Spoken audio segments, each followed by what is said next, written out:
Good evening, Dr. Zakir. My name is Jal and I work here for Emirates Bank International. My question to you is, which other religion says that they are awaiting the coming of Prophet Muhammad, peace be upon him, other than Muslim and Christianity? Sisters asked the question that which other religion besides Islam and Christianity says that Prophet Muhammad will come. Sister, besides the religion of Christianity and Islam, most, if not all, most of the religions that came before Islam prophesied about coming of the last and final messenger Muhammad. I've given a talk on Muhammad in the various world religious scriptures. Besides Christianity, you also find in Judaism about Muhammad. It's mentioned in the book of Deuteronomy, chapter number 18, verse number 18 about the Prophet of Muhammad. It's mentioned in the book of Deuteronomy, chapter number 18, verse number 19. In the book of Isaiah, chapter number 29, verse number 12. In the Song of Solomon, chapter number 5, verse number 16. That's the Old Testament. In the New Testament, Christianity is mentioned in the Gospel of John, chapter number 14, verse number 16. Gospel of John, chapter 15, verse 26. Gospel of John, chapter 16, verse number 7. Gospel of John, chapter number 16, verse number 12 to 14. There are many verses in the Old Testament and the New Testament prophesying about the coming of Muhammad. Since your name is Jal, and I assume you're a Hindu sister, correct? Yes. I've even given a talk on Muhammad in Hindu scriptures. I can give a talk for a few hours only on Muhammad in Hindu scriptures. Time will not permit me to go and read it. I'll just give the references. If you read the Hindu scriptures are of two types. One is Smriti, the other is Shruti. Shruti means the words of God, in which you have Vedas and the Upanishad. Smriti is the word of human being, in which you have Manusmriti, you have Ramayana, Mahabharata, epics, etc. You also have the Puranas. If you read Bhavishya Purana, it's mentioned Bhavishya Purana, Parva 3, Khanda 3, Adhyay 3, Shlokas 5 to 8, which speaks about Muhammad. It's mentioned Bhavishya Purana, Parva 3, Khanda 3, Adhyay 3, Shlokas 10 to 27, talking about Muhammad as a Malacha.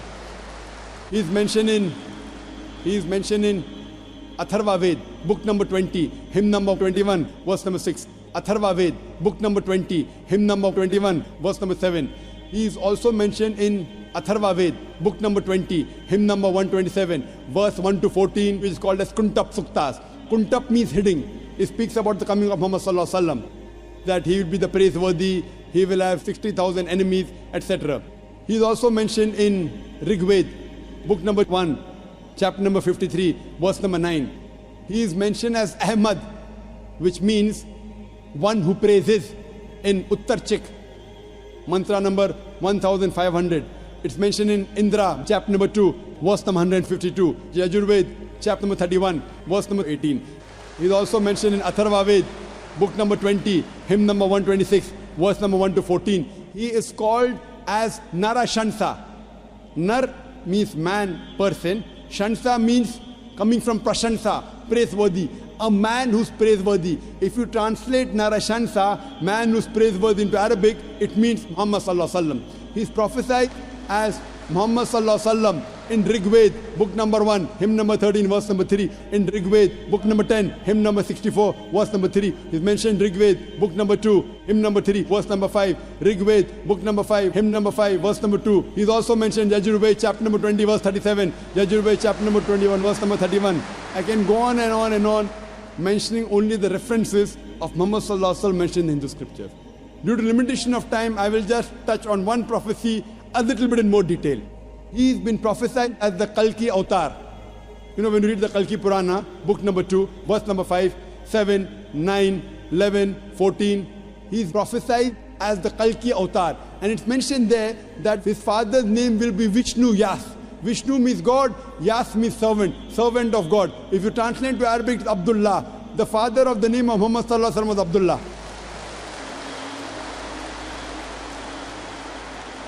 His mother's name will be Sumati. Sumati means serenity, peaceful. If you translate Arabic, it means Amina. The name of the mother of Muhammad was Amina.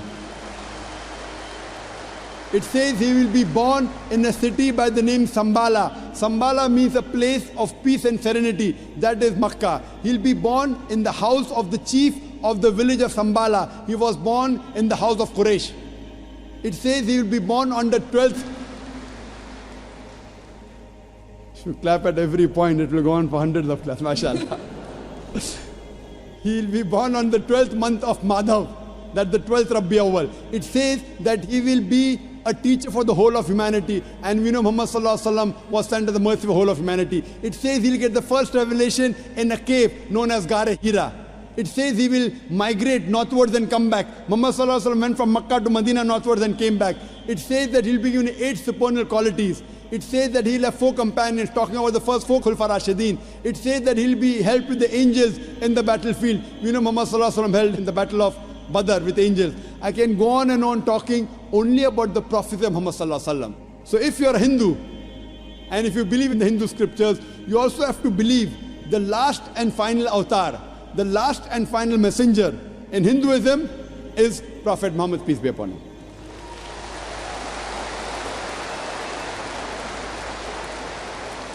However, Doctor, according to Hinduism, the Kalki avatar is still being awaited. So are you, is it that we are just not aware about it? You said the Kalki avatar is yet awaited. If you have not recognized the Kalki avatar, you are to blame, not me.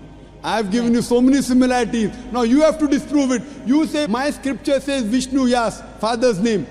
Prophet Muhammad sallallahu alaihi wasallam, father's name was not Vishnu Yas. You have to disprove me. Now this has been done by pundits of Hinduism. Hindu scholars have also written this. Now the Hindu scholars are preventing the truth from you. They are hiding the truth from you. You as a logical girl, as intelligent girl who's working in a high post, it's your duty to realize that if your priests are hiding the truth from you, we can have a debate with your priest. You can call the doctors of divinity. You know, I have had dialogues with Pandits. You know, one of the very famous is Shri Ravi Shankar. He never disagreed. He agreed. He agreed with what I said about oneness of Almighty God, has got no images. He believed in Prophet Muhammad sallallahu alaihi wasallam. He did not accept that's a different thing because he will lose his following. Therefore, sister, do you have a following? So you have no fear to lose the following. So when I've given you so many references with giving quotations, I'm not pulling a fast one. You can very well go and check and verify. But after you verify, do you accept in the last and final messenger? Do you? Yes. So do you believe in Prophet Muhammad, peace be upon him? MashaAllah.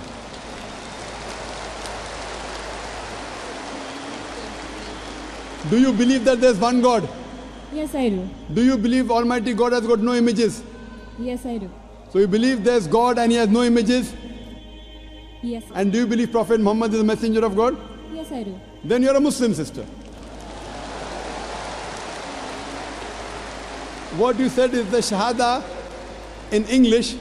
Do you want to repeat in Arabic if you want, sister? What you said is in English, that there's no God but Allah and Prophet Muhammad is a messenger. Would you like to repeat in Arabic, sister? I do. Okay, I'll just repeat it and you have to continue, sister.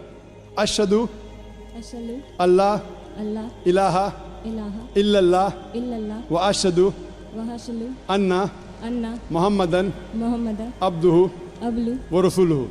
wa rasuluhu. I